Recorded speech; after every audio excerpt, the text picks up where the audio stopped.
Hello, dear esteemed viewers. Welcome back to this episode of the Inter-University Debates. Joining me to discuss this very interesting topic is a panel of distinguished ladies and gentlemen who will help us unpack the conversation.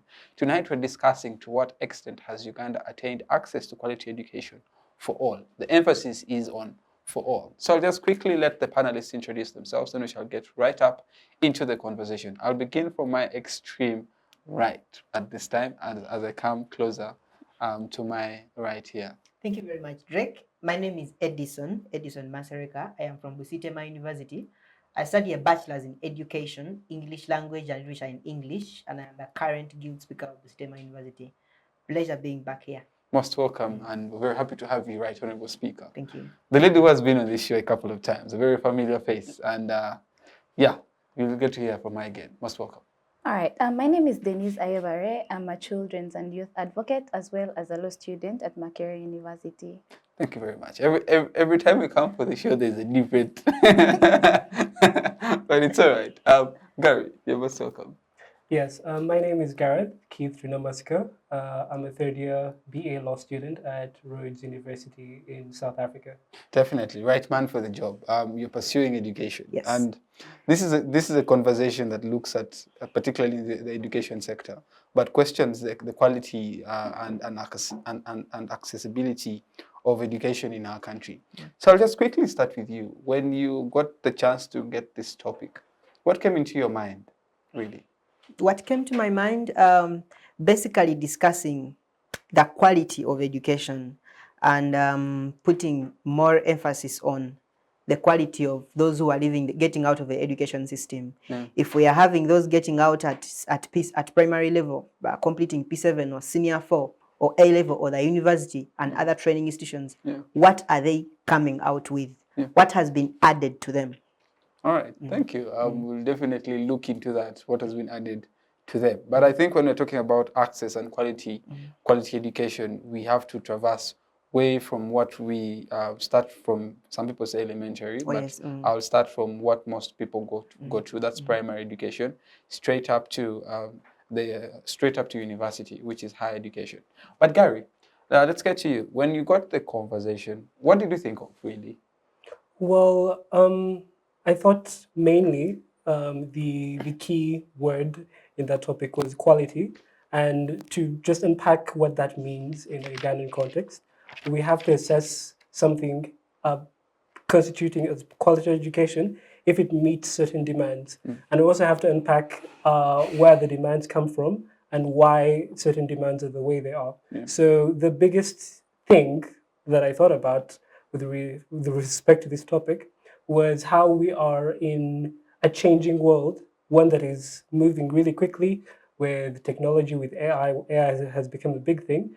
And I would think that quality education, the standard of quality education cannot remain static, and it has to evolve with the time as well. So I assume we're going to talk about that more and how well-positioned our education system is to meet that changing demand. All right, interesting. I think you bring out a very interesting perspective. That is that the standard of quality of our education can't remain static, and we definitely need to think of ways that makes us move in tandem with the rest of the world.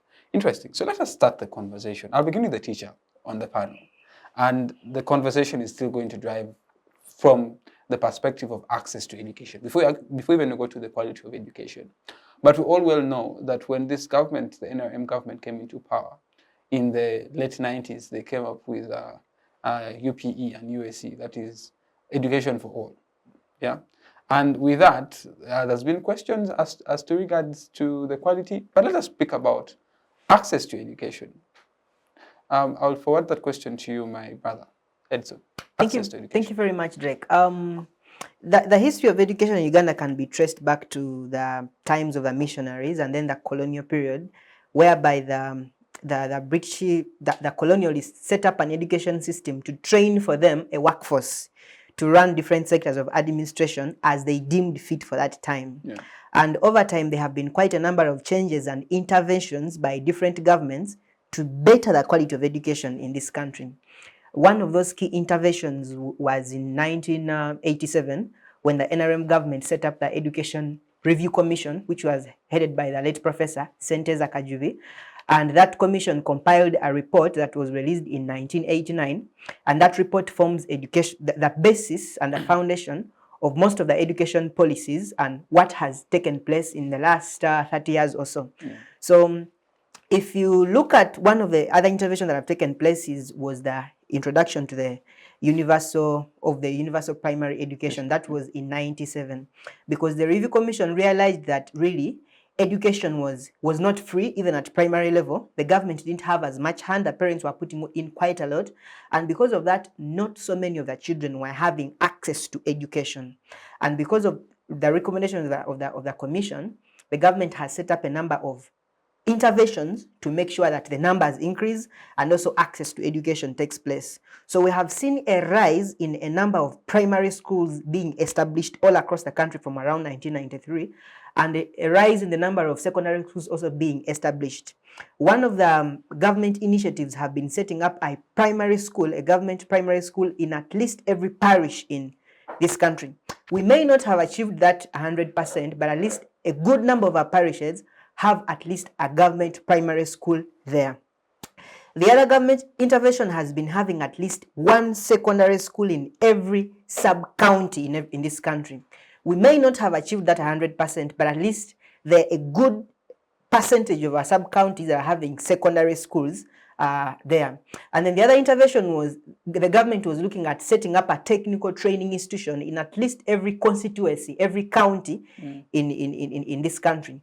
We may not have achieved that, but at least a good number of our counties have technical training institutions set up there.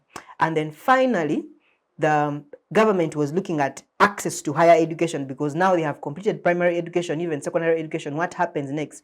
So the government also looked at interventions of setting up universities and post-secondary training institutions, and that has led to the establishment of at least a good number of universities in key regions in this country. Currently, we have 10 public universities.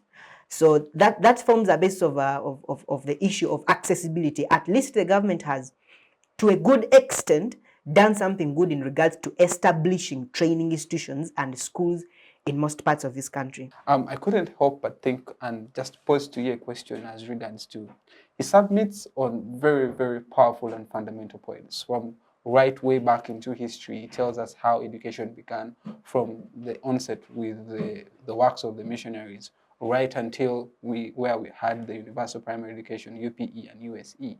But now the question is, we have access to education, but then the aspect of quality. Speak to the issue of quality.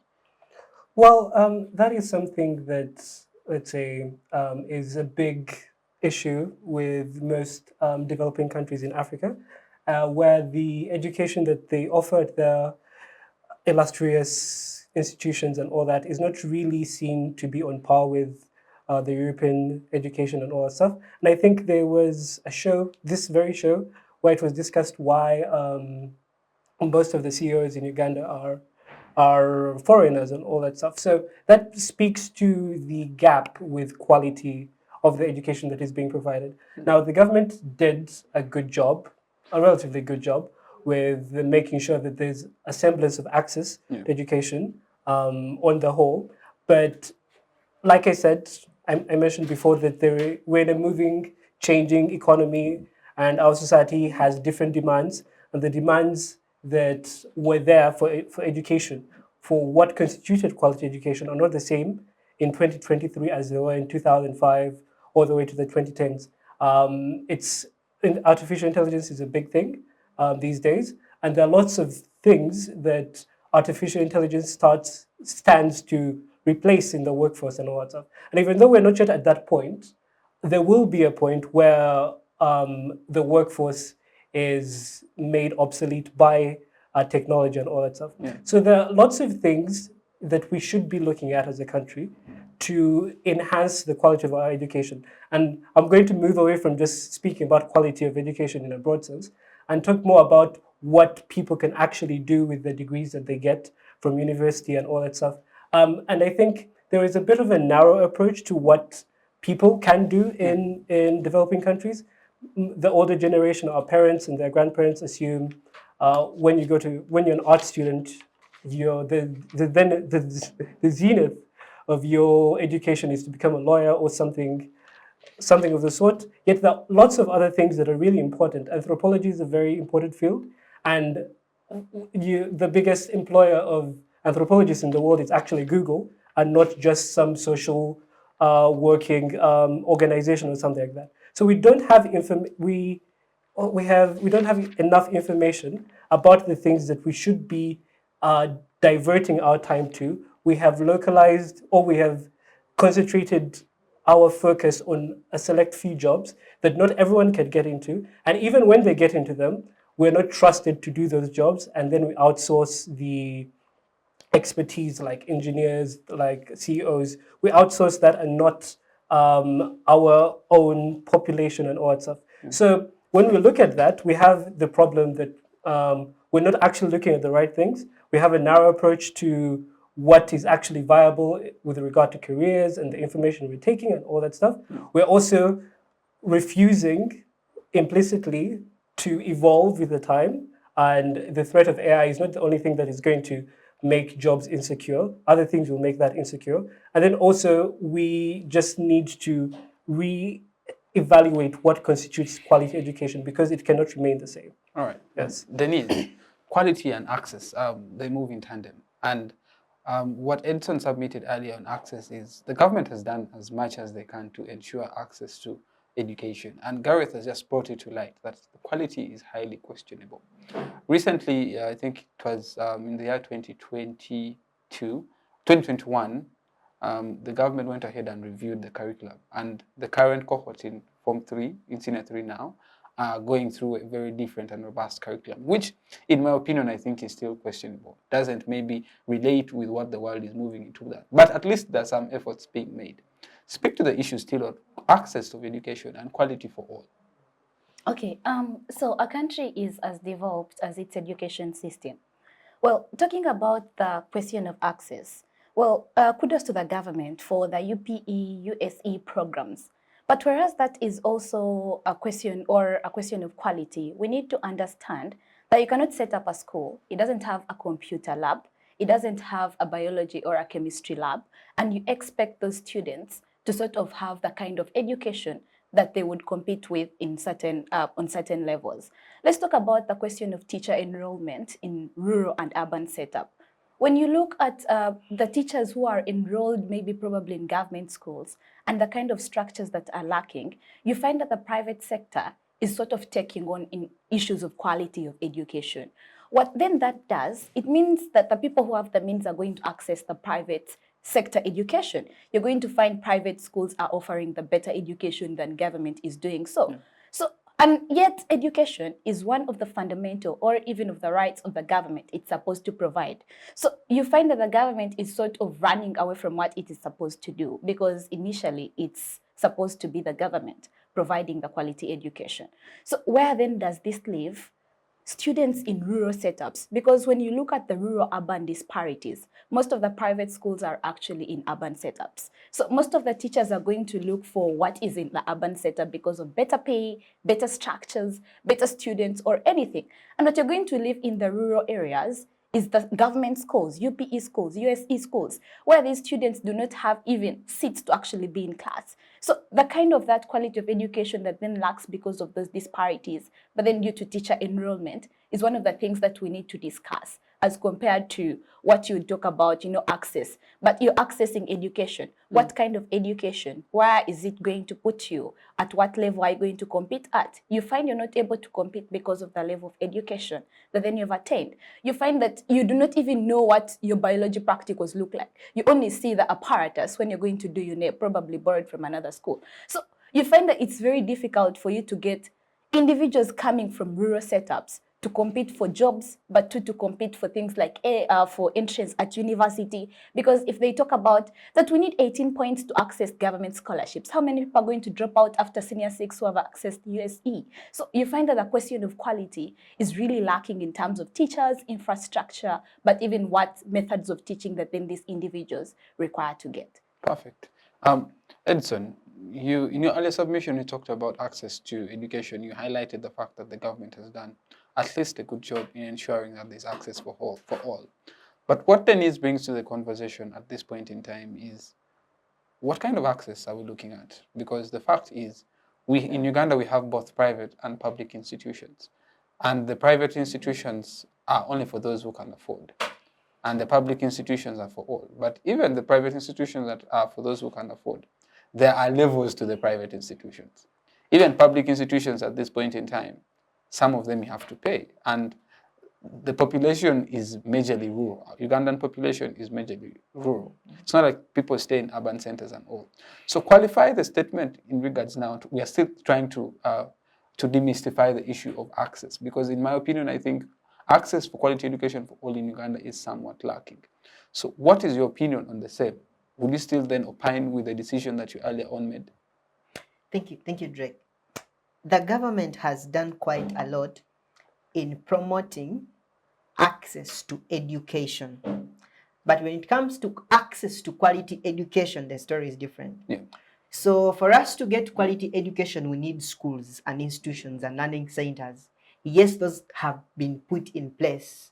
But then when it comes to the quality of what is there, then that's where the problem comes in. The government has also done a lot in ensuring that there is free education, right, at primary, at secondary, and even to the university, because if you look at the rates in the universities, the tuition rates of public universities and private universities, the public universities are cheaper, at least for the average Ugandan.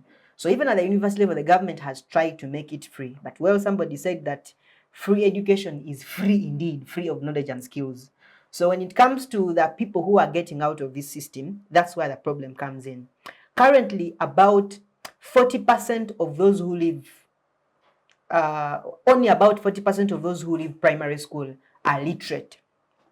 So you're going to have kids completing P7, about 60% of them, but they are not literate enough.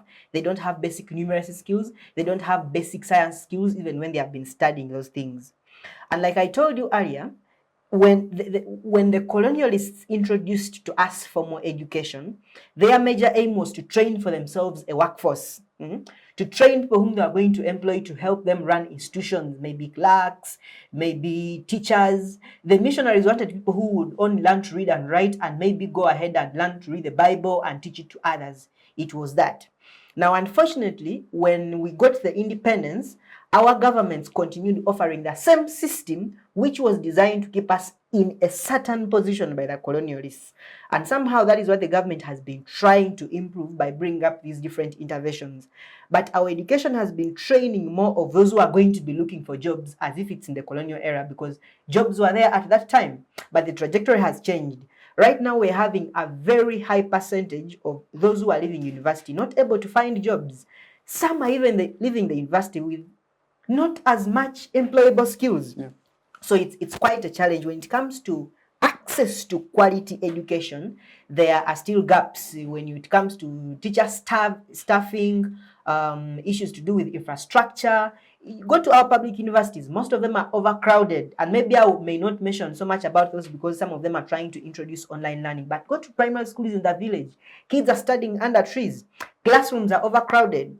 The introduction of universal primary education has helped to have the numbers of kids going to primary school shoot up.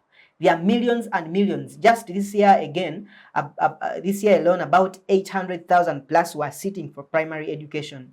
But still, that's very low compared to those who joined 7 years ago, those who joined primary school.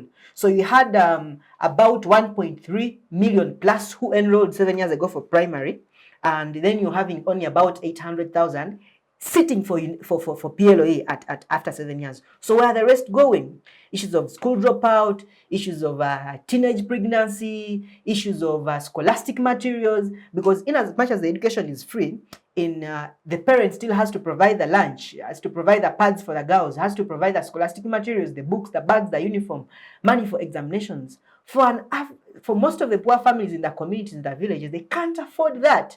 And like Denise was submitting, it is now the private players who are doing a good job. The quality is in the private institutions and the other traditional big government institutions. But it comes to these other ones in the villages and other places, the quality there is very low. The ministers, the commissioners, the MPs, the business people, those who have the money are taking their kids to the traditional big schools or the private schools which are better. But most of these other government institutions in the villages and other parts of the country are really not having as much quality of education. All right. When you're making your submission about children sitting under trees, it sparked in my mind aspect to do with infrastructure and the resources that we have at hand. And this question is going to go to Garreth. Garreth, me and you had the chance to attend Makerere College School, and we saw the kind of facilities that we went through. Not bad, but also not so good, but it was okay, public institution. But then we have children who are maybe in schools in Kitgum, in Amolata, who are studying under trees, who do not have access to quality teachers. And surprisingly, these are teachers that went through the universities and are not quality. It's highly questionable. But we shall get to the teacher quality later. I wanted to handle the aspect of infrastructure and resources for our institution. For us to have access to quality education for all, there must be very good infrastructure and very good resource to help bring out the quality citizenry that we're looking at. Right. So regarding that, I would think the approach to handling the issue of infrastructure and how it limits the attainability of quality education, we have to look at it with the intention to adapt to the means that we have. Because let us not be under any illusion that with the current situation of our government and of the resources that we have ready available, whether or not those are justifiably unavailable or not, that's a question for another day. But because we know that they're scarce, we know that it's not necessarily going to change in the next 5-10 years, perhaps we should start looking at different ways of providing education that is a bit more in keeping with the level of infrastructure that we have now. Because I don't think we're going to go on, the government is capable of going on a massive revolution to provide the, let's say, the computer labs, the biology labs, the chemistry labs, and all that stuff to every country, to every district, to every municipality, even the remote ones. And like the adaptability that I'm looking at was portrayed by, let's say, Singapore and all that stuff. And I love using Singapore as an example because they are a prime evidence of what can happen if people just get together and like know that these are their limitations and all that stuff. So basically, Singapore was kicked out of Malaysia in the 1960s, and they wanted to be part of Malaysia because there would be access to more resources and all that stuff. What the leader of Singapore, the first leader of Singapore, did was not to say, okay, let me try to give my people any type of education, a Western type of education. He gave them tangible skills, got people into vocational stuff, people to work in factories, and invited lots of foreign companies to set up their factories.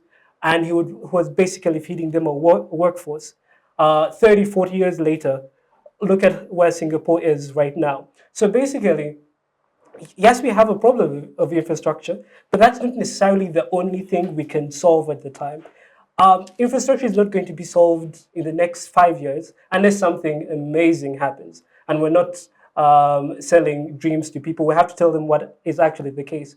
Instead of being obsessed with a Western type of education, like Ed had mentioned, the education system that was built to provide a workforce to colonial administration. Let us borrow ideas from case studies like Singapore. Let us be teaching people tangible skills. Let us not be sending them to learn about the Canadian prairies. It was a joke to mock the fact that we're studying about the Canadian prairies in Uganda and not necessarily focusing on other things that might be a bit more useful. Yeah. And in that sense, I don't think infrastructure is something that we can really focus on right now with regard to the quality education, because the information itself is a problem.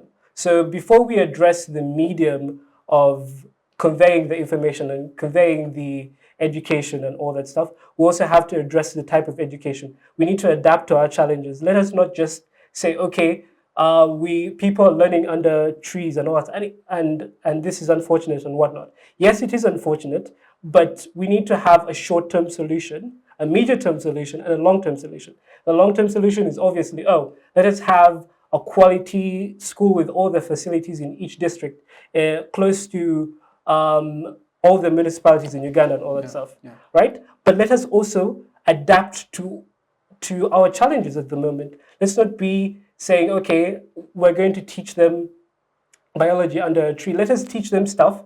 The students and all the people learning from our education system, let us give them tangible things that they can actually use in the workforce. The government should actually be doing this policy work and making sure that we're changing the education system and adapting to the challenges, infrastructure being one of the biggest ones. All right. Yes. Denise, Gary says that infrastructure is something that's long term. And I'm of the view that, you see, for one to have access to quality education, or even just mere education, should be in position to sit in a comfortable class, at least a comfortable class, that you are not distracted by a running squirrel, you're not distracted by rains, you are not prevented from attending class because the teachers have not been paid. That's the infrastructure that I think, in my opinion, I would focus on. So Denise, we are still trying to internalize infrastructure. Would you agree with Gary or you disagree with Gary? Well, so I think that in terms of infrastructure, more so in a Ugandan context, for far too long, we have had the ability to be in position to set up infrastructures that actually benefit the citizens. But where then does the problem lie? The money that is supposed to benefit Ugandans, the citizens themselves, right? Even not education only, not limited to education, but the health sector, looking at all the other sectors that then exist, like agriculture or anything. We have the ability to set up these structures. But the kind of corruption scandals that we have had day in, day out, the kind of money that is embezzled, the kind of money that goes through very many useless things, like military expenditure or anything, does not let us actually invest in things that then matter. When you look at, when during probably the Dr. Milton Obote regime, we think that education was relatively something that someone could afford and could go to schools. Even when the schools were few, we think that the infrastructure was good. You would look at Aboke Girls in northern Uganda, you would look at very many schools. The infrastructure was still relatively good as compared to how you would see the structures right now. You're going to find that in each sub-county probably, or in each district, each school that exists is at a verge of breakdown in rural areas, right? You're going to find that the kind of libraries, you do not even have newspapers in that library. What you find there is an outdated newspaper of 2006. What you're going to find is that the only infrastructure that is there, of recent, I visited Kwen district, and the only infrastructure that you could see there was the head teacher's office. The rest of them in a school, in a secondary school where you have 6 classes, probably with a population of around, let's say like 6,000 students. And then you have only 4 classes. So where do the rest study from? Do they study in shifts? What is the government doing to do this? Because we think that it's the government's role, the social contract. Basically, even though you do not provide the entire military funding or anything, every child is entitled to education. When you leave this then to the private sector, what you then create is a continuous cycle of exploitation of Ugandans. But then too, you create things like income inequalities, because things like income inequalities come from failure to attain education that enables you to be in the market field, in the job opportunity field. So you find that things like income inequalities, poverty levels, all are attributed to the kind of education that we achieve that does not let us compete on a fair scale. So the kind of infrastructures, we could have had the ability to set them up, even when it's a long-term thing. The government has been in power for 36 years, for heaven's sake. So what more years do they need? Actually, when you look at these schools, they make you so unpatriotic, even when you're the most patriotic citizen. So what is the government literally doing? Because providing UPE schools in every sub-county or in every district, without necessarily looking at the quality of education you're providing, you're going to have school dropouts. 2, you're going to have citizens who are not able to compete in the job market. 3, you're going to have poverty levels exacerbated, because these are the kind of things that then create income inequality, discrimination, all coming from the kind of education we attain. So I would agree with Gareth, it's a long-term thing. But the government has had enough time to create the kind of quality education that you'd require. I don't know if you have not created that in 36 years, probably, if you need a century to do so, which is highly unlike. Yeah. All right. Edson, teacher quality. At the moment, you are going through training or becoming a teacher, and there are very many questions around the quality of teachers that are being brought out, the quality of workforce that is being brought out of universities. Complaints have been coming out from employers that students do not know what the assignments they're given. They do not know their roles when it comes to what they've actually studied. But let us break this down to quality of teachers that we are bringing out from the various institutions. Are we so traditional that we are hell-bent to doing the traditional kind of learning that prevents us from thinking out of the box, to go ahead and have a citizenry that what Garreth would term as people would think out and do things like focus on AI, do things that are very into what's going on at the moment, rather than focusing on the traditions that our education system focuses on? But speak just generally to the issue of teacher quality. Thank you very much. For the last 3 years, I've had the opportunity of training as a teacher in one of the best universities in this country, a public university, Busitema. And throughout my time of going through school, I have had a chance of studying in different regions of the country. My high school in the west, which where I come from, and then my university in the east. And I've had a chance to compare what is taking place there and in different parts of the country. Yeah. First of all, education has been somehow put aside, has not been prioritized as much. Even in government budgeting and expenditures, education is looked at last. And like Denise was noting, it's not that the resources are not there, it's just how the resources are spent. I've been training as a teacher, and I can assure you that teaching is always kind of a last resort for most students. Somebody wanted to become a doctor and they didn't qualify. Maybe they didn't raise enough cutoff to have them go and train as a doctor, and then they come to education and train as teachers. Or maybe somebody does not have money, maybe to help them pay for a medical degree. For some of us in the arts, maybe somebody didn't have money to help them train as a lawyer, then they come as education as a last resort. One of the things that have been happening is that most cases, we have those who have performed averagely training as teachers. So maybe at senior 6, the students who get 15 points and plus, you may not find as many of them training as teachers. But you have those of 5 points, 7 points, 10 points around there. In Busitema, I have noticed that a good number of students training as teachers are from low-income backgrounds. So you have students from villages and maybe Bugisu region and maybe Teso, Katakwi places. Those from low-income backgrounds, they're the ones who are training as teachers. Those who can afford are not there. So the very first problem is the quality of people who are going to train as teachers. We are not having these... Allow me to cut you there. In the times of my granddad is a teacher. And what happened in that times was they would pick the best students, best performing students. The missionaries would pick those ones that performed highly to enroll to become teachers, because they believed those ones who perform exceedingly well are the ones who are best fit to teach the rest. And that is something that I still think happens in the Catholic Church with the people that that enroll for priesthood. But proceed. Thank you for bringing that. But the story has changed. A good number of those who are going to train as teachers are actually not the cream. They are those who, performed averagely, who could not raise the cutoffs for those other courses which they wanted. And then when we get there, the facilities to help us become quality teachers are equally low. In most of these universities where we are having issues to do with staffing, I'll give a case of Busitema University alone. We are currently we stand at about 40% staffing. So you will have somebody teaching you 3 course units in one single semester. That's happening in most of our public universities. A good number of the lecturers are not on government payroll, and then you have a few who are part-timing. Somebody's in like 3 universities, So we don't have enough lecture rooms, we don't have enough facilities. But even so, the kind of training being given is not as much hands-on.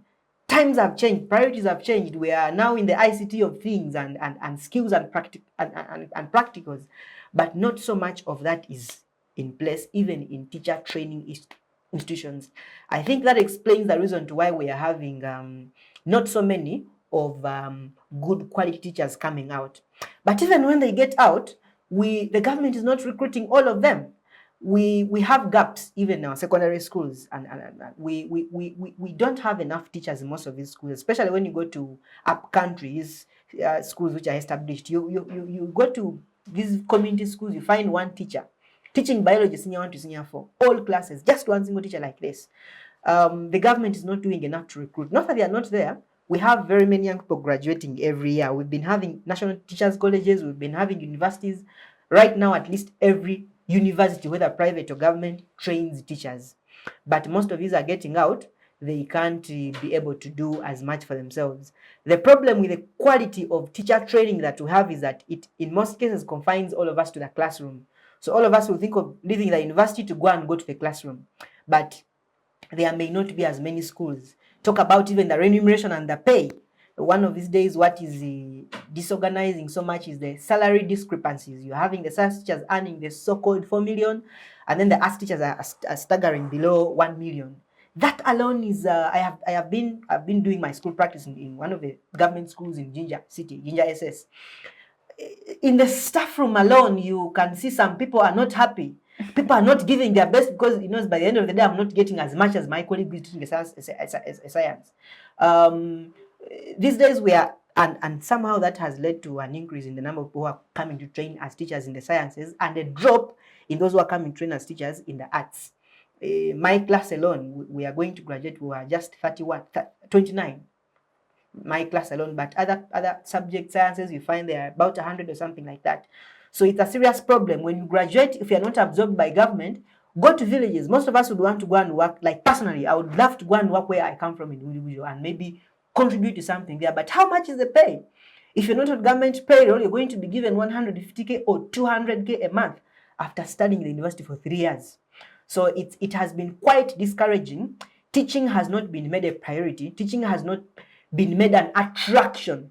And so because of that, most people tend to run away from it. Like, it's the last option for most people. All right, Gary, I see you want to submit on that point. Yes, I would think there are a few things that he has said that almost answer themselves. You mentioned that there are lots of people who enter the teaching practice because they didn't get the points that they wanted for the degrees that they would have actually wanted to get into. But then you also say at a certain point that there is when you get out of the university as a trained teacher, there's not much avenue for you to go and teach at a particular sport, right? So the problem to me in that sense, it's something that I'm going to preach the whole discussion, is the actual planning that is going on when we are looking at allocating people to become teachers or something like that. And because we have this central focus on like the big professions, the engineering, the doctors, the lawyers, the businessmen, even though that's not really pronounced, because we don't have lots of other alternatives, people will flock to teaching because it's the only thing they have left to do. So if we like diversified the options that people have, like the practical skills, I don't think it's pretty savory for people, but like working in factories, that's like the bedrock of an industrial country and all that stuff. Why isn't the government like also like diverting our manpower, the people who can work, into those other avenues as well? So I don't think necessarily that the issue, even though we're going to be on the government's back for not doing as much as it should, but like I think there's still ways that we can alleviate the problem that does not just constitute the government doing well or something. How practical is that? Because I'm looking at the feasibility. We are in a country that even the smallest of amounts of money, iron sheets, are being taken away by able politicians. Okay. How possible is that? How possible is that our leaders will think of diversifying? Because the feasibility is those are very brilliant ideas. But the feasibility, how practical shall we achieve that? The general question was, has the government provided quality education, right? Yeah, yeah. And then I think comprehensively, per the discussion, we can say no, not really. Yeah. But then we have also moved into the potential solutions, right? Yeah, yeah. So even though, let's say, we are complaining about our politicians and all that stuff, but like, how long are we going to say it's because of the politicians, it's because of the government and all that stuff? How long are we actually going to say that? That's not actually going to fill our bellies and all that stuff. Yeah. Even though, like, I get, like, it's an uphill battle for most people. Now, the discussion right now that we've had is a starting point. Like, the people, something that I wanted to say in the earlier discussion in response to what Denise was saying, that even though there is a provision of if these schools that have the infrastructure, the private schools, when they get out of the university, the students who have attended, let's say, Seta High, and they have gone to Makerere University and all that stuff, they're still not going to get jobs. They're still not going to get good jobs because of certain things that are within the country that prevent them from succeeding. So even though we say, let's solve the infrastructure, let us fund teachers better and all that stuff, it is not going to work still because there are other things that are keeping us from actually attaining what we want. So, what are those other things?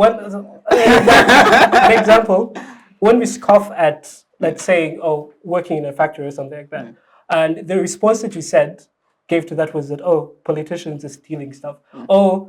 We can't trust our government to do certain stuff.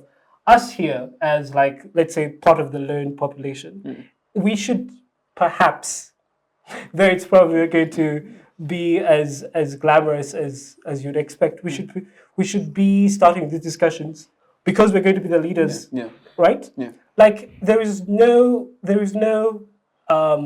happy ending at the moment. It's not going to be a happy ending, even though they solve the infrastructure and fund teachers. The government does all these things. There's so many things that are a problem, and I think looking at just the government is not the right way to fundamentally solve the problem.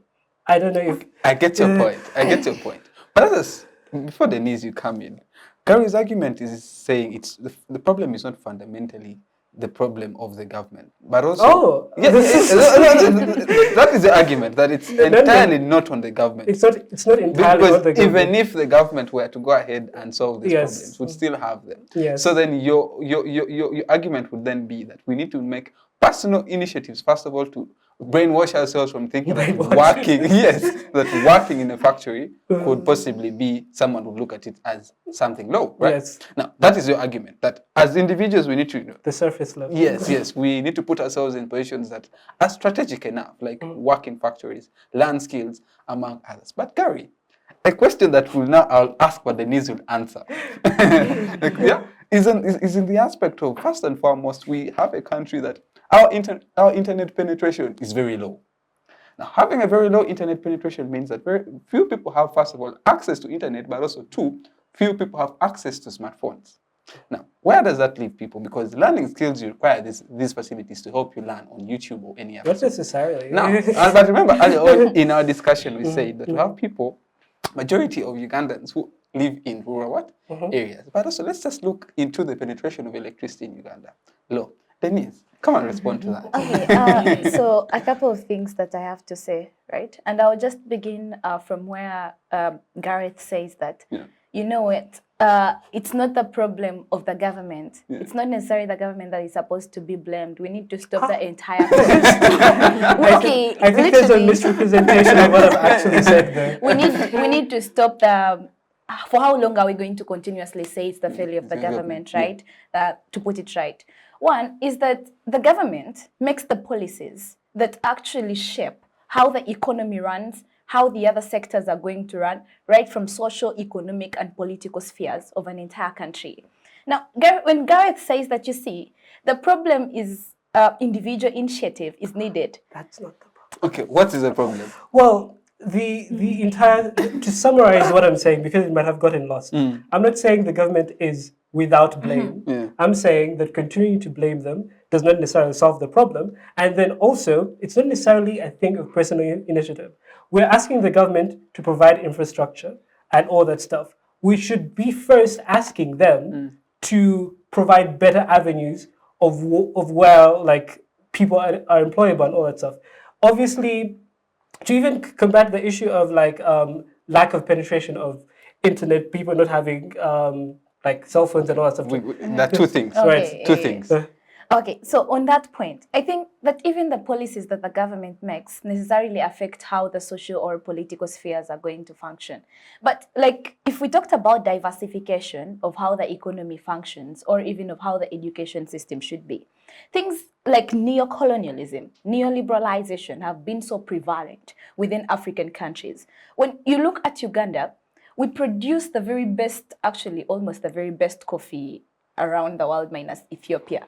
But what have we been able to get from that coffee? We're able to produce oil, but 70% of the profits of that oil is actually being taken by Total Energies, by Vivo Energy, by French companies. We are able to produce things like gold, we have gold mines, but how many Ugandans are able to be employed within that sector? So when you look at even the factories, the industries that are necessarily set within Uganda, almost 70% of them are owned by foreigners, Chinese, or it's going to be owned by French companies or the Brits. So the question now becomes, how do we skill Ugandans to take up positions within the multinational companies? How do we make sure we deal with things like neocolonialism or neoliberalization? I'm going to go out of Uganda, the Ugandan scope. When you look at Kenya, Kenya even is able to produce the very best flowers, the roses that you see in Amsterdam or Switzerland. Tunisia is able to produce the very best olives that make the olive oil. But they're going to tell you that that olive oil is produced in Italy. They're going to tell you that those roses are produced in Amsterdam. Niger, as a country, is able to produce uranium. It's the fourth producing country of uranium, but it doesn't have access to electricity. Uganda itself that is able to produce the various minerals and has nature-based solutions is not able to make sure that 50% of its population is closer to the grid. We have very many people who cannot access things like electricity. We have very many people, 12.5% of only Ugandans are able to access smartphones or access internet and data. So the question is, it's not about the change or the shift in narrative. First of all, we need to start by, you see, the government had brought about this initiative of Buy Uganda, Build Uganda. We think that these are some of the initiatives who are able to help, but how have we invested in them? Because if we continuously say that, you know what, we're going to skill the people, like the curriculum they have introduced, you know, well, you're going to learn, you're going to self-learn, you're going to have the skills, but where are these skills going to be practiced? These individuals do not have an avenue of after the quality education, then what happens? Or even though you have the quality education, where are you going to be employed? So we think that then that becomes a very fundamental question. Because if you're not able to set up things like industries that are domestically set up, and you're going to only have MNCs where they're going to have a priority of 10 years experience or 5 years experience as though you were busy working in high school, I think it's very ridiculous for how then the setup exists. You see, the question of saying that the education is more of Western, we think that the employment, the job circle is more of Western too. So how do we make sure that it is back for Ugandans, it works for Ugandans, businesses are supported locally, innovations are supported locally, and Ugandans are able to trade within the African continent or even outside the African continent, they're able to compete there, rather with the quality of education that exists, but then to the kind of job market that then they have. So I think the government is fundamentally supposed to create that. Because if you're not able to create market for your skilled labor, then where is this going to leave individuals that have the quality education? But two, on the issue of the quality education, even the current curriculum, it does not necessarily work for the nation. Because if you say that, you know what, you're going to have these skills or anything, how many people are able to access computers in rural setups? Because you say that this education system, individuals are supposed to go to the computer lab, make research, and then come back and make notes. How many of them have access to this? What you continuously create are those inequalities, the disparities that then do exist within the system. So we think that then it becomes very ridiculous for you to say that, you know what, this curriculum is going to benefit everyone in this country, but then too, it's going to solve issues of quality education, or it's going to be based on the Ugandan problems or solutions that Uganda would need.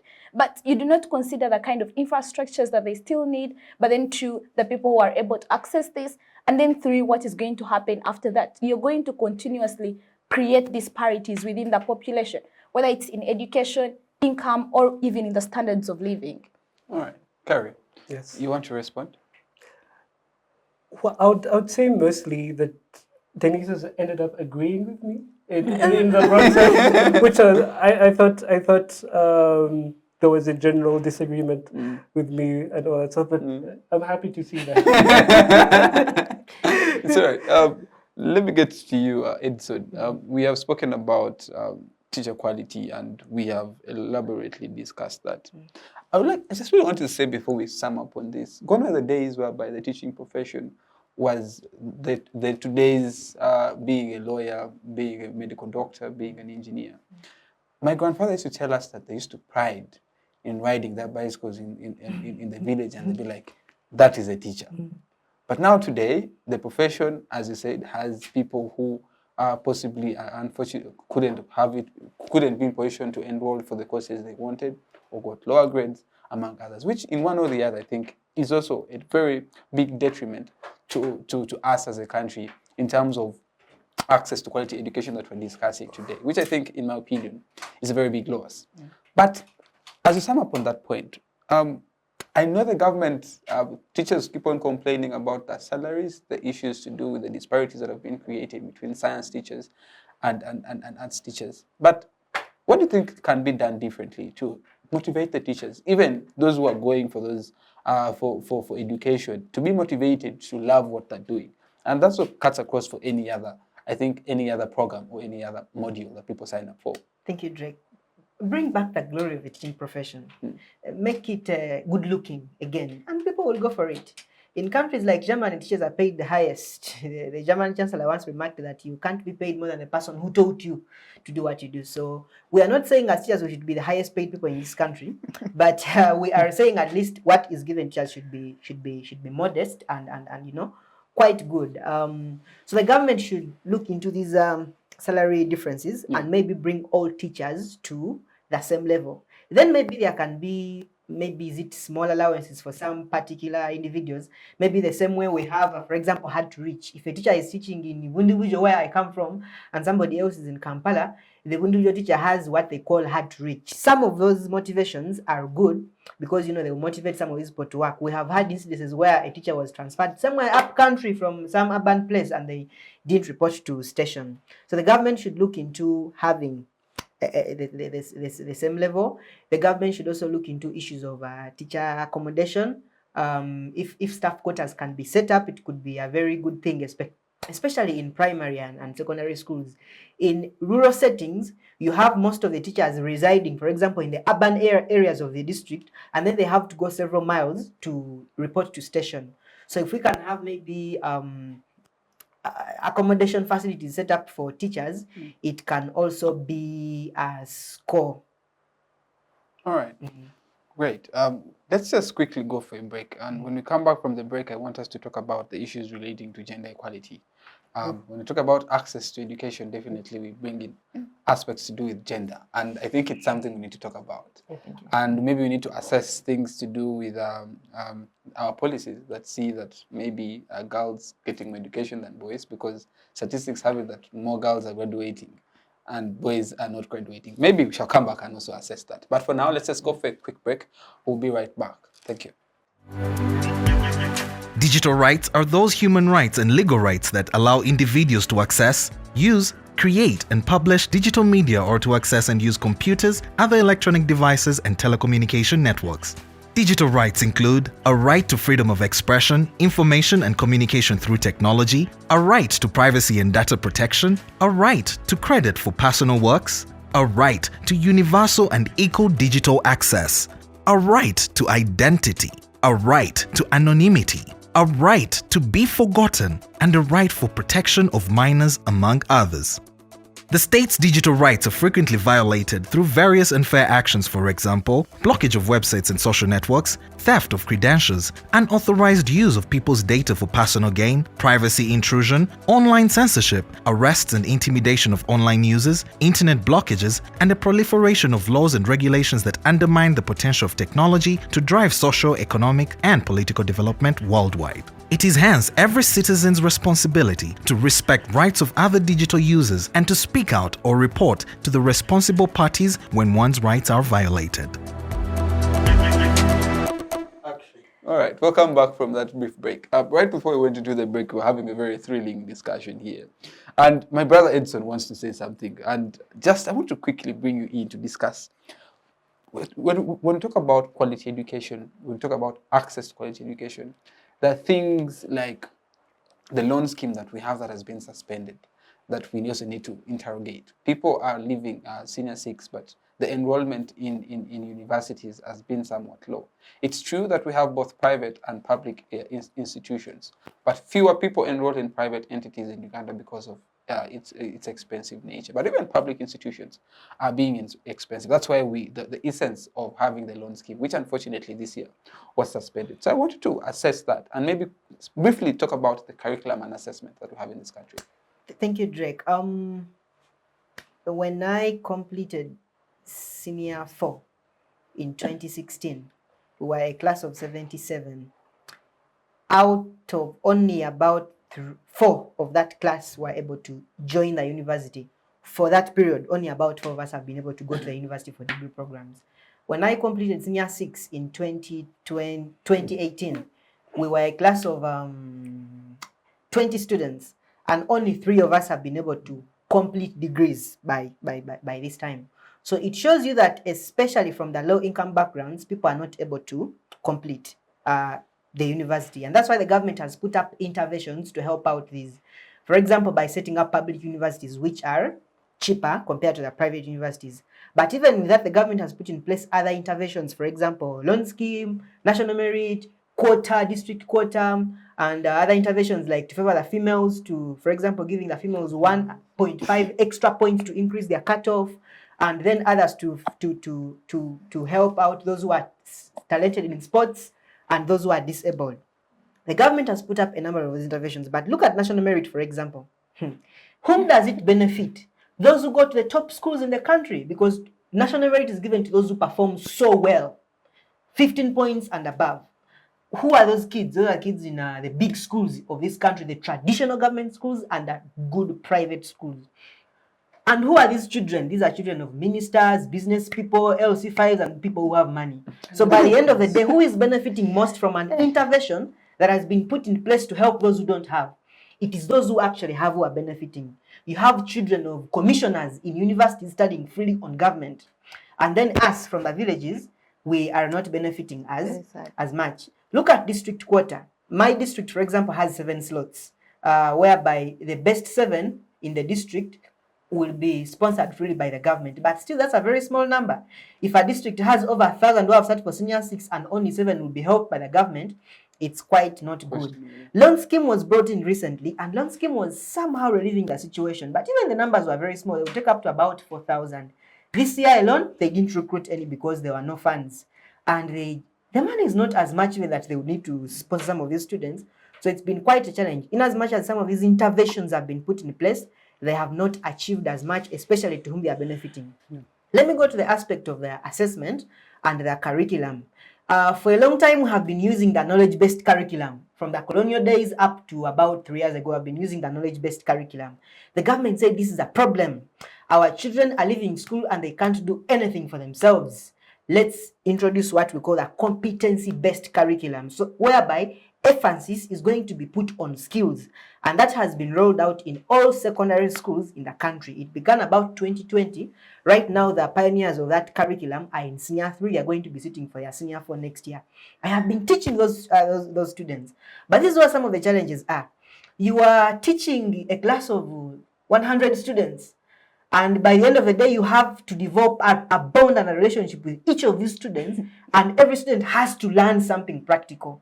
Maybe you're taking them to the lab to go and learn something practical, and you have 100 students packed up in a computer lab. It's in as much as the curriculum is very good, but when it comes to its implementation, there are gaps. And also when it comes to assessment questions, most of the assessment has been they have been assessing what a student remembers. For those of us who have gone through that other knowledge-based curriculum, you sit for P7, and then what you remember from what you studied in 7 years is what is going to determine if you can proceed to high school. You sit for senior 4, they give you an exam of 3 hours to assess what you studied in 4 years. It's more of testing your memory, so we have to cram a few weeks to the examinations. Now with a competency-based curriculum, it's going to be more of continuous assessment right away from, I think, senior 3 to senior 4. For those 2 years, more the continuous assessment, UNEB will be like continually assessing these students, whereby by the end of the cycle, 20% of their total score at UNEB is going to be coming from continuous assessment, tests and activities which they are doing in school. Maybe that's going to be quite of a score. If a student is going to sit for senior 4, if they have maybe this 20%, they know that in UNEB they are going to be working, in the final exam they will be working for something like maybe 30% for them to get a good grade, a 50% or something like that. So it's a very good intervention, the competency-based curriculum, but when it comes to its implementation, especially in the practicability, it's not as good. One thing I have noticed so far in the progress of the new curriculum, I was doing my undergraduate research on the implementation of the new curriculum in some schools in Toro districts, and I noticed that the good schools are doing well in its implementation, because this curriculum is aiming at skills and practical, hands-on, at what the students can do with the knowledge they have been given, rather than the knowledge itself. But it's the good schools which are doing so well. So if a parent, for example, took their child to maybe the setters of this country or any other schools in that league, that student will benefit more from that compared to that other students maybe who has gone to an up-country school where they don't have the computer lab.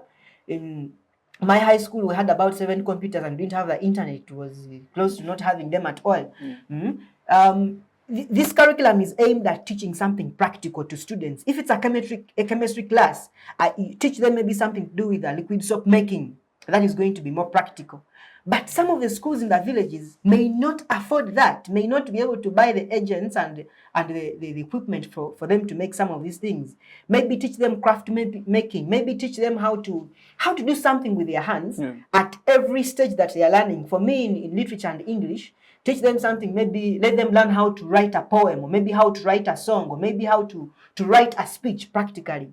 But I am teaching a class of 100 students. How possible is it that I can be able to help each of these students be able to get the practical of this learning? So mainly, it seems to be benefiting the good schools. And the children in the other schools may just end up going through the cycle without so much of the skills, which is a priority.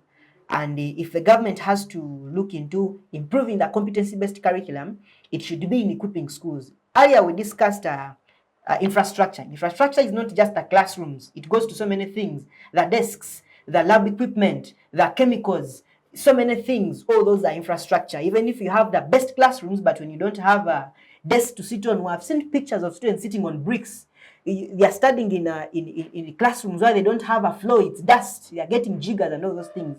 So if the government can look into putting in place basic infrastructure to facilitate the implementation of the competency-based curriculum, it's going to be a success. Powerful. Gary, when I was listening to my brother Edson, I was like, our country is in safe hands. We have at least teachers who are passionate and willing to do their work. And I like the passion with how you make your submissions. Let's now bring someone who is someone who loves tech. And I know you're going to definitely bring in aspects of AI. And right now, and I just want us to take the conversation there. We have a competence-based approach in our curriculum. And the challenge, the challenge notwithstanding the merits of this curriculum. First, let's put the challenges aside and look at the merits at the moment. Would it be possible for us to explore the ends or possibilities to do with artificial intelligence and technology, or we are still far off from that? Well, it should not even be on our agenda as a country yet, because only a few people properly grasp the implications of it and how to limit it, like really affecting the workforce and all that stuff. With regard to AI, there's certain things if we say no, we're not going to allow, let's say, whatever artificial workers to do these certain jobs, then we are safe from them taking jobs. It remains a government policy or a workers' union policy. The best example I can give of that was the writers' strike in Hollywood this year, and a big issue with them that they had was that, oh, we should not be replaced by AI writers or something like that. So with regard to like the avenues rather that artificial intelligence has and the implications it has towards technology and all the advancement that it promises, we're really far off that. We really need to first sort out our own affairs. In-house problems. Yes, before we can actually look at that. It's like, it's akin to saying, okay, Uganda, as a country, we want to go to the moon, and we're going to put billions of shillings into going to the moon. Into going to the moon. No, that's not our fight at the moment. So even though I love the discussion on AI, I don't think it's something that should necessarily be intensely entertained at the moment. All right. Just quickly before you wind up on that, I want to bring the aspect of curriculum as well, from your perspective. At the moment, you're a student at Rhodes in South Africa, and I just wanted to give a comparison because I'm aware before you left, you were at Makerere. So just give us a comparison between what is happening in South Africa and what it is here in Uganda. Well, I didn't really have the opportunity to study at Makerere before I left. I think I was in the law class, but then I never attended a lecture. But I've kept in touch with you, with my peers and all that stuff. And the biggest difference I could say is that even though they also have their own challenges, it's somewhat more practical what they're trying to do. It's more focused on how they can solve their in-house problems and all that stuff. There's an emphasis on certain types of jobs, on let's say engineers and computer scientists and all that stuff. And lots of young South Africans are going to university. They're coming out and they're going to go into those fields that are really sought after, and they're going to make money and all that stuff, and they're going to start building their lives. So South Africa has looked at what they need, the professions that they need to start investing in, the professions that they need more young people, and they've placed emphasis on that. We should also start doing the same thing. Don't necessarily look for more software engineers. I think we are largely agrarian country and all that stuff. And when people think of agriculture, they're thinking, oh, I'm going to take a hoe to the field and then I'm going to start digging for 6 months in a year and all that stuff. That's not necessarily how agriculture should be looked at, necessarily. We should look at different ways of addressing the issues that we have and maximizing the impact of our strengths and all that stuff. We should not be looking at something that basically carries our economy in a bad light, because I personally did when I was in high school. The attitude towards stuff like that was not good. And it's in realizing that countries identify their own issues first, and then they don't necessarily follow what everyone else is doing. They identify their own issues and see how they can use the resources at hand and the strength to maximize benefit for everyone and all that stuff. And also just something that ties into what he was saying about the curriculum, and not necessarily the curriculum, but the nature of the students who are getting, let's say, the government scholarships. South Africa has a similar system. It's called NSFAS, and it's not a merit-based. Obviously, you have a threshold, but it's primarily an income-based system. The students who do not have the means to go to university are the ones who are sponsored by the NSFAS program. And perhaps 60%, 70% of South African students are like that. So if we add those types of solutions together, we can properly address our problems. I doubt we are yet at that level, because even we still have issues to do with people stealing iron sheets. But, but it's fine. Denise, sometimes you introduce yourself as an advocate for an advocate of of equal opportunities, equality. And I'd like us to assess. We have persons with disabilities who, first of all, do not, even in these various institutions, do not have the facility and infrastructure to access education. And when we have these conversations, we usually don't talk about them. But I think it's very important. As someone who looks at inclusion, who looks at the participatory principle, everyone has to be brought up on board and everyone has to go through and feel human. Speak to the issue of schools having facilities for persons with disabilities. Maybe should we go ahead and have more schools for the blind, for the deaf, the lame? What's your say? Well, so on the issue of inclusion, I think it's very fundamental to have individuals with disabilities to be included within the education system. But the situation is very dire in the country. It's very lacking, starting right from the narratives, from the stereotypes, how we have continuously stereotyped people with disabilities. You're going to find, of recent, I was on Twitter and scrolling, and then I looked at a tweet where someone said she was in a supermarket and literally a child was crying out loud because she was scary. So this is the kind of generation we are grooming. People who do not know that a person with disability is actually normal. But in Ugandan context, we do not have infrastructures. The schools do not have the structures to accommodate people with disabilities. Maybe things for people who are visually impaired, maybe hearing aids. We do not have the kind of temperature controls for albinos or anything like that. So the situation is that when you even have people who are visually impaired sitting maybe from Toro Girls, I could give an example of how many people are visually impaired who have sat and have scored 20 out of 20. So you find that the kind of potentials that we're actually losing are more than what we are benefiting them. So what the country could do is to create structures within schools to know that individuals with disabilities are part of us. They are actually normal. They are not scary as people might think, or they should not be discriminated. Yeah. They should have equal opportunities to things like teachers. They should have things like hearing aids. They should have facilities that are going to support them.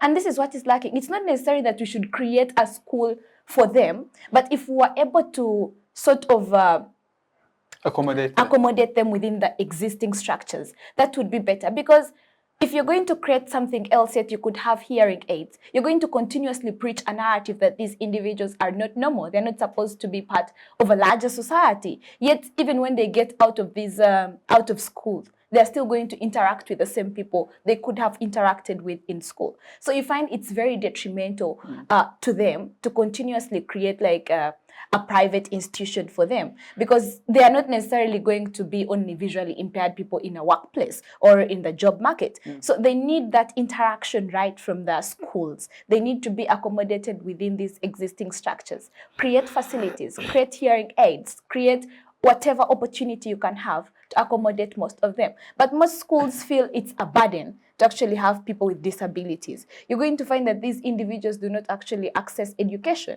because schools are going to look at them, oh, well, now we have to have things like wheelchairs. How are these individuals going to make it to the dormitories or what? But if we have that accommodation within schools, then we normalize whatsoever disabilities that then exist, and we make these people feel a part of a society. Yeah.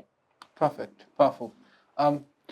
Edson, still on issue to do with equality, I want us to bring in the aspect of the policies that we have in place. We have numerous policies that looks at having more people access education. We have already discussed the aspect of quality, but then we have, yes, policies in place that would help people go ahead and access education, irrespective of whether it's quality or not. Do you think the government is doing enough in ensuring that they implement these policies to see that everyone at least has access to education, but later on quality education? Thank you, Drake. The government has done enough in setting up these policies. You know, Uganda is very good on paperwork, right? Very beautiful paperwork. But when it comes to implementation, always, that's where we score so low. You look at a number of interventions, for example, the district quota. it was put in place to benefit, to bridge the inequalities between those who sit from, up country districts and hard to reach, and those in the other urban settings. You look at interventions like the 1.5 extra points which is given to female students when they are joining the university to help them like increase the cutoff. So if maybe law at Makerere is 15 points, then a girl child who has something like 13 points will be given that extra point 1.5 to help them catch up and qualify for that. There have also been interventions to support students who are talented in sports and also those who are the disabled to have them. But when it comes to implementing some of these policies, there has not been enough work. We don't have enough special schools. There are cases whereby it becomes so hard to teach them in a mixed setting. Maybe students who have hearing impairment, unless you provided them with equipment to help them hear so well, it becomes so hard to teach them in a mixed setting. Imagine a scenario where I have a class of 90 students and I have somebody who has a hearing impairment or somebody who has a visual impairment. But by the end of the day, I have to be in class for 80 minutes. How much can I do? So the government has to look into putting in place more of a special training schools, special schools for these students. Maybe it can be one at the level of each district, whereby the disabled, the visually impaired, those with hearing impairment can go to access special schooling so that they are fully trained. Because in this other mixed setting, in most cases, teachers go with the majority. We have students who have issues with their learning, maybe those who take a little bit some time to learn and all that, and we are teaching them in a mixed settings. And when a teacher goes to class, most of them will concentrate on those who are moving at their normal speed, and the others who have learning retardations may not be catered for as much. And also there is need for more specialized training for teachers. In my entire 3 years of training as a teacher, there was only one course unit that was handling the aspect of special needs education. And I must say it was not detailed enough. We maybe didn't even do any practical apart from writing just exams. In the university setting, we don't have as many students who have some of these challenges. So it becomes hard to see hands-on what we can do best. So there is need. Universities like Chambog have put in place courses to train specifically in special needs. Maybe we should have more of our universities, including that in the curriculum. And then we have issues of the boy child and the girl child. The government has done a lot of work in bringing the girl child to a very good position right now. And that's one area I think where I'll credit government so much. We are having so many of the girl children graduating from the university every year. We're having more females graduating from university in the recent past. But that should not mean... But on that point, having more women graduate and then fewer boys graduating and oftentimes them dropping out, isn't that taking five steps backwards, forward, yes, and 10 yes. backwards? That's what I'm saying. So in as much as we are pushing for empowering the girl child and supporting the girl child, we should not forget the boys. We should not forget the boys who are more... Actually, these boys are more vulnerable. Go to prisons. Go to the people who are being arrested, street children, committing crimes and all those things, taking drugs. It's the boy child. So maybe the government should right now look into interventions to also support the boy child as well. Because the situation is not as good, especially in the villages. In most homes right now, low-income backgrounds, if a family is having a boy and a girl and they have to choose who should be taken to school, priority is given to the girls these days because they think the boys will always figure out on how to survive around and all that. So there has to be not just equality, but also equity. It's also a very important aspect. Powerful. Gary, as we move towards the end of our conversation, you're a proponent who you've been propounding the entire conversation that we shouldn't only lament on the government, but also look at other possible avenues to see that we try and create other ways of getting skills, among others. Someone asked a question on government support. What can the government do differently? Well, thing is, I think I also have a bit of a critique on the people that we allow to get into the, let's say, the parliament, because these eventually become the people who are pushing certain policies and all that stuff. Like the only way we can start to properly turn the government is if we send the right people there. But it's not. But how can we send the right people yet the electorate? By reducing, let's say, let's say, now at that point, what the government can do actually is civil education as well, because it should not just be like a private endeavor. This show is called the Civic Space, perhaps to provide the information to people about what the government should be doing and all that stuff. The government should probably do that as well. And incidental, if effectively, it would inform the electorate on who should probably be going to Parliament to represent them and all that stuff. Because these days, and I think it has been the case for years, it has been about the party and not necessarily the individual, and which party has a stronghold in a municipality and all that stuff. And it's always, and I think one member of parliament in the last election brazenly said, as part of their campaign, please elect me into parliament so that I can also benefit from government allowances and all that stuff. And he did win. He won. He did win and all that stuff. So that shamelessness should not be rewarded and all that stuff. Perhaps we should also not allow certain individuals to take the spotlight when they enter the government. This one MP who is currently having issues with disciplinary issues for disrespecting women and all that stuff, but yet there are lots of people who are coming to his defense and saying, oh, this and that, it should not really be focused on and all that stuff.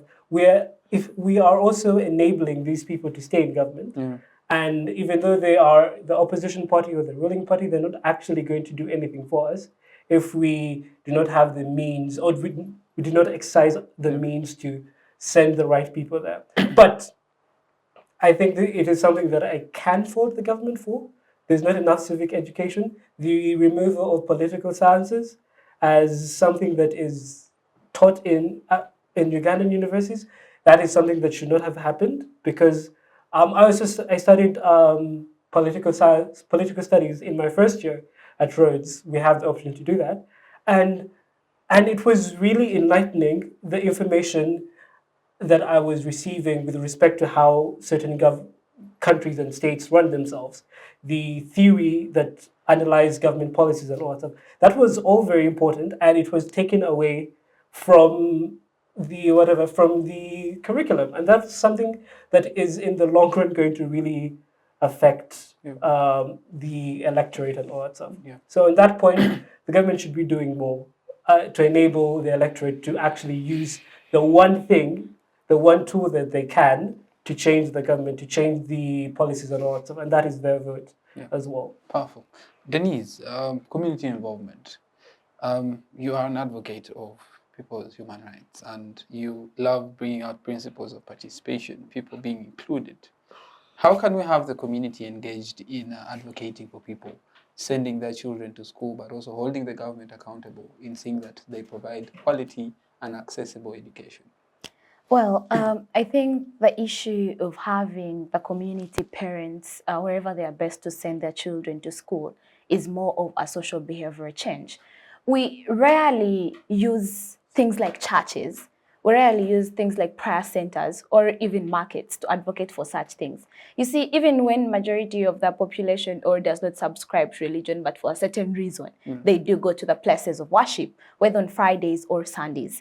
But then to issues of market days, because we think that these are very important days, probably in rural setups, where individuals turn up into the market days. These are places to create awareness. If you went to a place of worship or involved people of faith or leaders in faith and told them today the priest should talk about probably parents taking their children to school, do that initiative, have these kind of radios that do talk in market days or anything, then the community sort of gets the message. If you're going to talk about where mothers take their children for immunization, and you told them that, you know what, as a nurse, as a mother brings their child for immunization, tell them about the benefit of education. So that kind of community involvement is sort of lacking in creating education awareness. But then the second thing is that even in rural communities, we still have things like gender norms or stereotypes. But too, we still have teenage pregnancies or teenage marriages, early child marriages prevailing in certain parts of the country.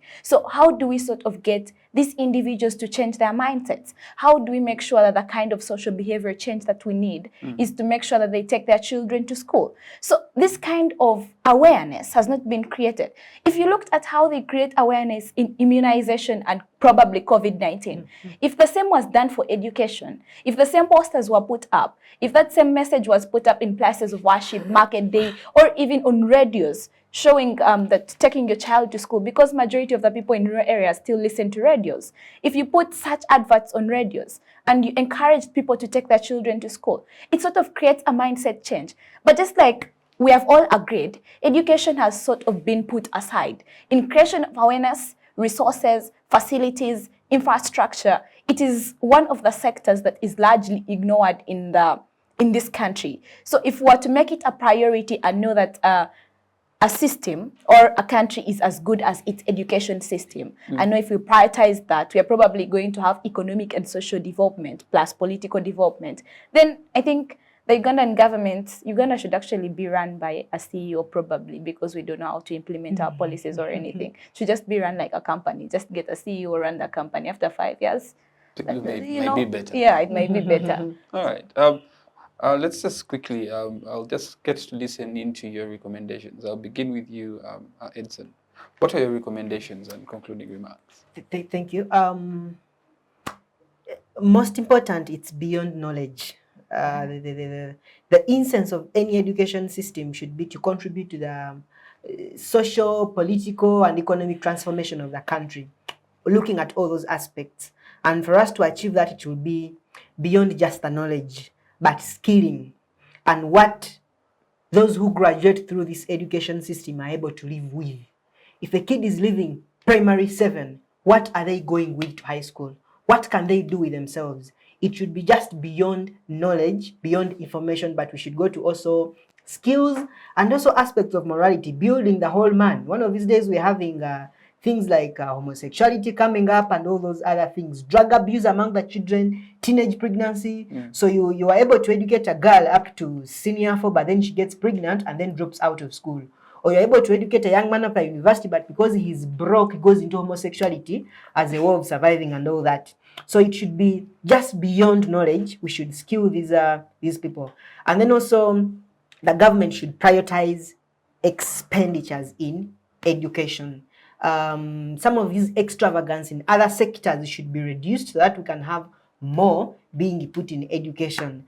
And those who eat the money should also maybe stop. I will not even say reduce. We have had instances where a classroom block was supposed to be constructed somewhere and then the money was embezzled. Or maybe 3 classroom blocks were supposed to be put up and then only 1 was put up. So the money should be used. And it's not very expensive. With money as little as 100 million, you can put up a classroom block at some primary school in a village and kids are able to study. But somebody takes that money and you buy a new car for your wife or something like that, or you go for a trip to Zanzibar or to Dubai with your wife at the expense of the futures of our children of this country. So there should be more of skilling and more hands-on. We should learn from our neighbors. Garreth mentioned Singapore. I'm going to mention just a minute later here, Rwanda. Rwanda is doing so much. They have understood that as a country, for them to push forward, they have to prioritize education and what they are teaching their young ones. Children are getting ICT knowledge right away from primary school. The government has set up hubs and training centers in computing in the villages, in the communities, and people are getting hands-on skills. For them, they are looking at the long term. For us, we seem to be educating just want someone to have a degree or something like that, but for them, they are looking at a long term, so we should skill people. And most importantly, TVET and on those other technical trainings should be encouraged quite a lot. So that maybe those who can't continue after senior 4, they should go to technical training institutions. And the government should also deliver on their mandate of setting up technical training institutions in every county in this country. Just we can have most of the students who are not able to continue maybe to the university go into the other skilling, even if it means doing carpentry, doing crafts, or as long as they can be able to do welding, they can do something practical with their lives. That's why we should be going. The government can't provide all the jobs. Even the private sector can't provide all the jobs. When people have the skills, they can do something themselves. If I am leaving the university and I studied journalism or teaching, and I can't find a school to absorb me or a media house to give me a job, is there something I can do? Do I have the creativity to do something with the other skills that I've learned for the time I have been in school? So that when we have all these young people leaving the universities, they should not be looking at the government or the private sector to provide the jobs, because really the jobs cannot be enough. Yeah. It's what the person can do with what they have learned, and that's where emphasis should be put. Thank you very much. Powerful. Carrie, recommendations, concluding remarks. Oh, we've skipped Denise. No. Oh yeah. Let's. You already made your recommendation. I have recommendations. Let's do it. Well, to piggyback off what he said, with regard to the education, one of my biggest critiques, even before I went to university and all that stuff, was that there was not a sieving policy for certain sectors. That our economy, a good example is the law sector, really. Yeah. I don't think above 1,000 or 2,000 lawyers should be set out from LDC a year. Our economy cannot sustain them. They'll also get really poor and all that stuff. I really do not think. Really? I really It's do okay. not, I really do not think that 2,000 lawyers a year Yeah. is sustainable for the legal sector. In other instances, the diversification of what we presume to be proper work should also happen. We should emphasize other avenues of getting jobs and all that stuff. He mentioned vocational schools, technical schools, and all that stuff. Those careers are really important. Someone is going to have to work in stores. Someone is going to have to work in a welding station and all that stuff. They're going to work in restaurants and culinary school and blah, blah, blah. People have to do those jobs. The stereotype that, these jobs are not good, blue-collar jobs are not good, it really needs to end, because white-collar jobs are not going to sustain the whole population and all that stuff. Yeah. Then also, we need to cut on the years that we are in school, because I don't think it is really that important. 7 + 6, 7 years in primary and 6 years in secondary, with a lot of the information not really actually improving what you can actually do after you leave university. No, that should not be happening. We need to cut the time that we're keeping people in schools. That's just more school fees being spent and more time not actually doing something for yourself. And then probably finally, like I've been saying the whole show, the manner of the education that we're getting, it really needs to change. We need to reevaluate the type of things that we're teaching students in primary and secondary and in university as well. We need to adapt to our country's needs. I mentioned something about growing, the demands of the country not being static, and we need to respond to the demands of the workforce, the demands of the population and the economy as well. So yeah, that is what I think. Powerful. Denise. Okay, so I'll just start from the point of where our education system actually needs to be revised.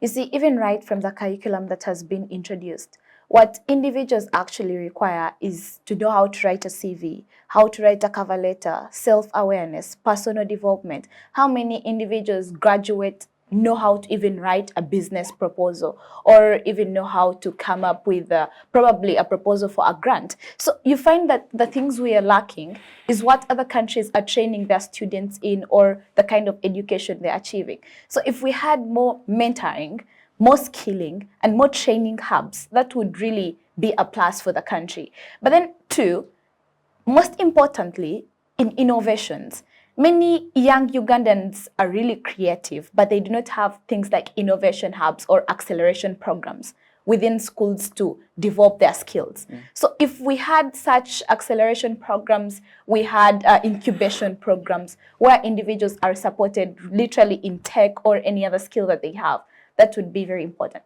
On the issue of accessibility, you see, even when with the loan scheme being scrapped off, we think it's very important to provide sort of more sponsorships, scholarships, right from district level, scale up the number of scholarships that you're giving people to deal with the rural-urban disparities that then we have. On the teacher enrollment, incentives are both required. an economy or a country cannot develop only on science. Literally, you need a balance between the arts and the sciences for a country to develop. So we need to create an incentive for even the arts teachers or for any other teacher out there to sort of be accommodated within the system and sort of be incentivized to love their job, to change their mindset and enroll within this to improve the teacher enrollment that exists within the rural and urban setups. Thank you. Thank you. Tonight we've been discussing to what extent has access to quality education been attained in Uganda, and I think largely the conversation has said no, but then there's room for improvement, and the recommendations that have been made by our wonderful, very informed discussants have done tonight. And it's been an honor having all of you on the show. I really thank you, Edson, for taking time to join us, Denise and Garreth, for taking time and joining us in this conversation. Otherwise, this has been brought to you by Center for Constitutional Governance, aired on Civic Space TV, and thank you to the production team, Rashid and crew. Asante sana. See you next week, same time, same place. Bye-bye. Bye-bye.